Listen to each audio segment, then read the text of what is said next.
ہڈیوں کے درد میں، جوڑوں کے درد میں، کمر کے درد میں لوگ بہت زیادہ ایلوپیتھک میڈیسن کھا رہے ہیں اور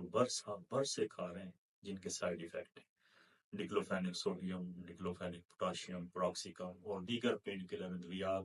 جن کا ٹمپریری اور وقتی فائدہ تو ہوتا ہے لیکن مستقل طور پر وہ کبھی بھی مریض کو ٹھیک نہیں کر پاتی۔ تو ہڈیوں کے درد کے لیے میں آپ کو ایک ایسا فارمولہ بتا رہا ہوں جس کے استعمال سے انشاءاللہ تعالی آپ کی ہڈیوں کا درد ہمیشہ کے لیے ختم ہو جائے گا۔ آپ نے کرنے ایسا ہے کہ لہسن لینا ہے، چھلا ہوا لہسن، اس کو خشک لینا ہے 1 تولہ، اور اسگندھ ناگوری یہ بھی 1 تولہ، ستاور اور سونٹ اور گلو اور گوکھرو جسے بکھڑا کہتے ہیں، اور بدھارا اور کچور، اور اس کے ساتھ اجوین، یہ 9 چیزیں ہوگی۔ یہ ساری کی ساری آپ نے 1 تولہ لینی ہے۔ اور 10ویں چیز آپ نے لینی ہے گوگل، یہ انٹرنیٹ والا گوگل نہیں، یہ